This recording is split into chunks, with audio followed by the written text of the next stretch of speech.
వచ్చాక 20 లక్షలు ఉద్యోగాలు ఇస్తామంటున్నారు. ఎన్ని ఉద్యోగాలు ఇచ్చారంటారు? అది చూస్తున్నారు 19 లక్షలు వచ్చాయని ఉంటుంది అనమాట.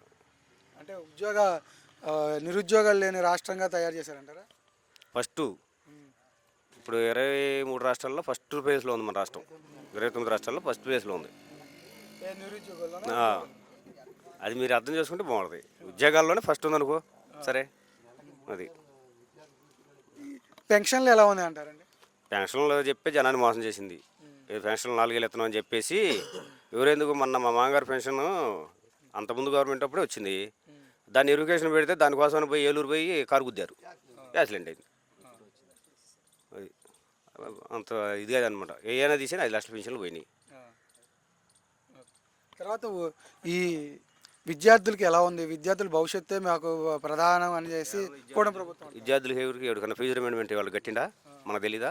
ఇప్పుడు నేను అబద్ధం చెప్పాను అనుకో, పక్కన వాళ్ళు అని చెప్పాలి కదా. ఇదిగో మా పిల్లగాడికి ఫీజు రిమెంట్మెంట్ వచ్చింది, ఎంత కట్టాడు, లేకపోతే స్కూల్లో ఇచ్చారు అని చెప్పాలి కదా.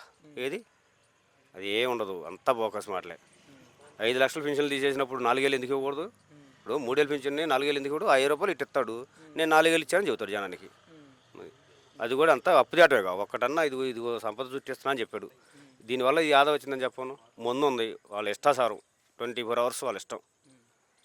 ఎనీ టైం మా ఊర్లో కావాలని ఈ ఊళ్ళో తిరుగు, ఎనీ టైం ముందు దొరికింది, ఇబ్బంది లేదు. బెల్ట్ షాపులు పెడితే బెల్ట్ తీస్తా అన్నారు కదా. అన్నీ అందుకే బెల్ట్ షాపులు పెట్టించింది, దగ్గరుండి పెట్టించాడు ఆయనే. బెల్ట్ తీస్తానే బెల్ట్ షాపులు పెట్టించిండు.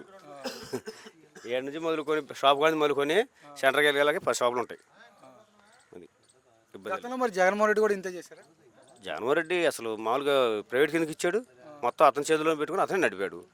ఆ డబ్బులు పెట్టే కదా పేదవాళ్ళకి ఎన్ని పథకాలు ఇవ్వగలిగింది. అది ఉసికి కానీ అవన్నీ చేసి ఆ డబ్బులు పేదవాళ్ళకి టయానికి అనుకుని ఇచ్చారు. మొన్న జనవరి 1 ఉంది, ఎక్కడన్నా సందడి ఉందా? క్రిస్మస్ జరిగింది, ఎవరన్నా అడవిడి ఉందా? ఏం లేదు. అదే అతను అనుకో ఏదో పథకం వేసేవాడు, పండుగ చేసుకునేవాళ్ళు, హ్యాపీగా ఉండేవాళ్ళు. ఇంకా అప్పుడు 3 సంవత్సరాలు భరించుకోవాల్సిందే. కానీ ఇప్పుడు ఈ పథకాలన్నీ ఇచ్చి జగన్మోహన్ రెడ్డి సోమరిపోతం చేశారనేసి అప్పుడు చేస్తున్నవారు. ఇప్పుడు నీ దగ్గర 1,00,000 రూపాయలు ఉంటాయి అనుకో, ఇంకో 1,00,000 వస్తే వద్దంటావా? అట్టని నువ్వు పని పోకుంటావు ఏంటి? ఇవన్నీ వేస్ట్. వాళ్ళు వాళ్ళు దాన్ని ఆయుధంగా వాడుకుంటుంది తప్ప దేనికి పనికిరాదు. మరి వాళ్ళకు ఏళ్ళనారేళ్ళు కదా, 1,000 కోట్లు ఉంది కదా చంద్రబాబు నాయుడికి, ఇంకెందుకు సంతరం ఆయనకి? 2 ఎకరాల రైతు ఇవాళ 1,000 కోట్లు సంపాదించుకున్నాడు, ఇంకెందుకు అతనికి బాధ?